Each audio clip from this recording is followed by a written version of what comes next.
Don't you think कि Pakistani team जो है वो एक जगह स्टक हो गई है? जैसे होता है ना, हर टीम्स आप देख रहे हैं, साउथ अफ्रीका हो गई, इंग्लैंड हो गया, इंडिया हो गई स्पेसिफिकली, हर टीम इवॉल्व कर रही है साल के साथ, वक्त के साथ, महीने के साथ, दिन के साथ, हफ्तों के साथ। हमारी टीम एक जगह स्टक हो गई है, प्लेयर्स को लेकर स्टक हो गई है, उनकी एक्टिविटीज़ को लेकर स्टक हो गई है, उनकी परफॉर्मेंस को लेकर स्टक हो गई है। हमें पता है कि हमारा इंडिया से मैच होगा तो हमने हारना ही हारना है, मतलब हम एक्सपेक्टेशन लगा ही नहीं सकते, सट्टा तो दूर की बात है, हम तो एक्सपेक्टेशन भी नहीं लगा सकते। You get it? तो ऐसा क्यों है? वो क्या चीज़ क्या लैक कर रही है हमारी टीम? देखिए वही बात है ना, अब एक साल के अंदर 25-25 लड़का खिला देते हैं आप, ठीक है। स्टक इस वजह से हमारी टीम हो जाती है क्योंकि हम जब किसी एक प्लेयर को लेके आते हैं वो ना डिजर्व करता है, और अगर करता भी है तो उसको देर तक नहीं खिलाते, उसकी 4 मैचेस की परफॉर्मेंस देख के उसको निकाल देते हैं। हम उस पर थोप देते हैं कि नहीं जी ये सिर्फ डोमेस्टिक का ही प्लेयर है, ये तो कोई टैलेंट ही कोई नहीं है। या कोई ऐसा प्लेयर लेके आते हैं जिसने सिर्फ एक आध सीजन में रन किया तो आप उसको पाकिस्तान खिला देते हैं।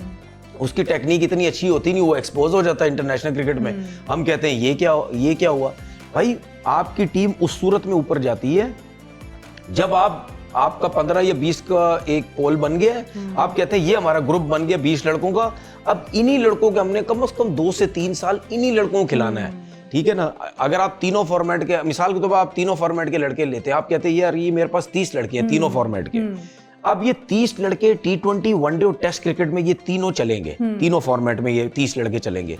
अब आपने कम से कम 2 साल तो फिर भी कम है, कम से कम 3 साल के लिए आपने इनको रखना है, जिसमें से कप्तान भी आपका रहेगा, जिसमें से आपका कोच भी रहेगा, कोई नहीं चेंज होगा। फिर उसके बाद आप 3 साल बाद जाके देखेंगे कि यार ये लड़के अच्छे हैं या नहीं है। इस तरीके से आपकी टीमें बनती हैं।